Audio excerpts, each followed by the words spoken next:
I have found a way to make an authentic Taco Bell Mexican pizza at home. I even have a low-carb version that tastes just as good at about 10 to 15 carbs, as opposed to the Taco Bell pizza at just south of 50 carbs. The ingredients are all available at Walmart or any other local grocery stores. They include the tortilla, 2 of which are required for this recipe. Either are made by Mission. The full carb version for the 2 tortillas would be 46 net carbs. This recipe tastes exactly like the Taco Bell Mexican pizza, but is higher in carbs. Mission's low carb version would only be about 8 net carbs for both. This version tastes 90% like the Taco Bell version. If I put one of these in the Taco Bell container, you would be hard pressed to tell the difference. The next ingredient is Old El Paso red enchilada hot sauce. It is not hot like you think it would be. The medium is okay, but the mild is very bland in this recipe. You want to use about 2 tablespoons, which is about 2 carbs. I like to use a little extra, but more on that later. Next is the Taco Bell refried beans. Don't use the Old El Paso. They are too bland and will not taste well. You will use about 2 tablespoons worth at about 4 net carbs. You will need to make taco meat. Mixing Old El Paso taco seasoning and 1 pound of beef only adds about 8 net carbs in the whole pound of ground beef. You should be able to make about 6 Mexican pizzas with this. So less than 1 net carb added per pizza. Just follow their direction. The cheese I top mine with is Kraft Mexican Cheddar Jack. Less than 1 carb for this. The last ingredient is about 1 slice of tomato chopped into small cubes. I made my first pizza with the green onions, just like Taco Bell does, but all it did was make it look pretty. No taste difference, so now I leave them off. I don't like black olives, so I leave them off. Add either if you wish. On to building the pizza. The first thing you need to do is fry the soft tortillas. It's easier than you think. Heat about 1/4 inch of vegetable oil in a pan on medium heat. I had more than I needed in this pan because it was the end of the bottle. Do not cook on high or they will dome up in the middle and the edges will be overdone. Before you put them in the oil, put lots of holes in them to keep them from bubbling up. Lots of holes.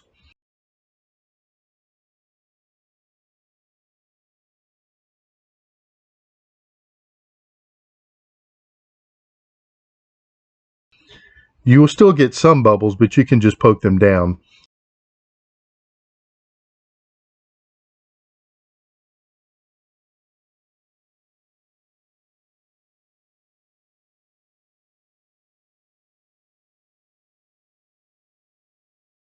I flip them every 30 seconds until they are light brown and crispy.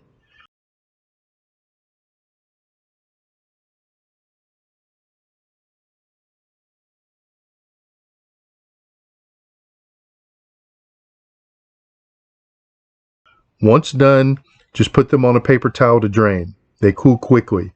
Do not overcook. Once they are crispy, they are done.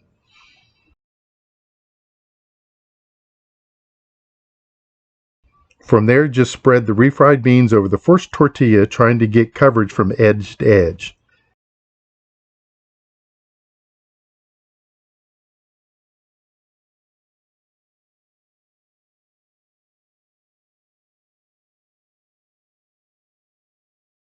Then put the ground beef on top of the refried beans.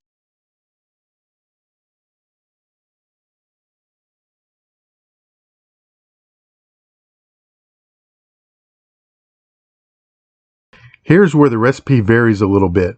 I like mine a little spicy, so I add 2 more tablespoons of the enchilada sauce over the meat.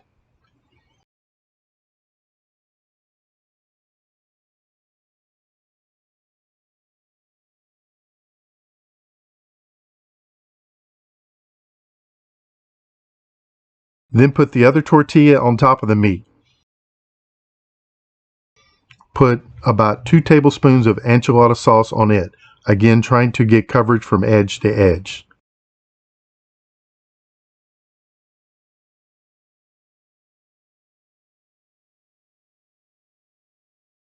Then put the cheese and tomatoes on top.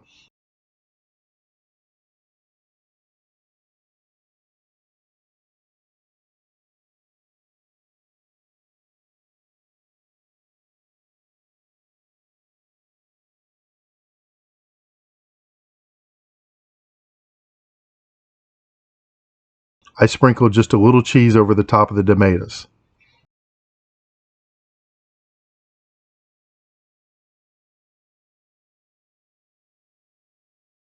Now you have a couple of choices on cooking. You can put it in a toaster oven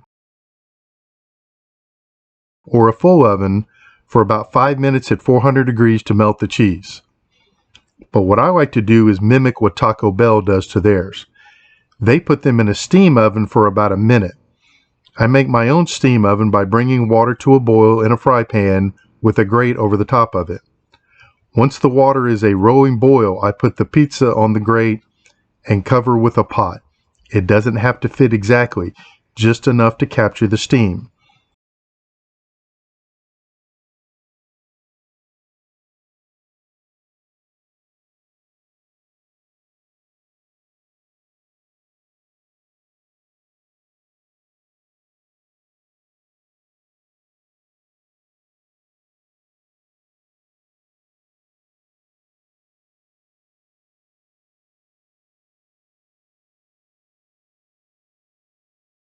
After about 2 minutes, or when the cheese is melted to your liking, remove the pot. This method makes the tortillas have a much better bite. It's worth the extra work.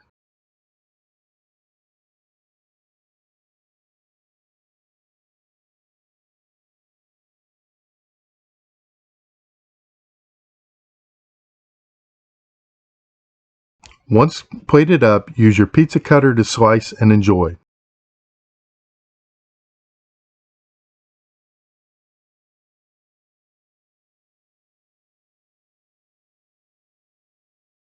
You can make most all the ingredients and keep them in the refrigerator so you can make them at will.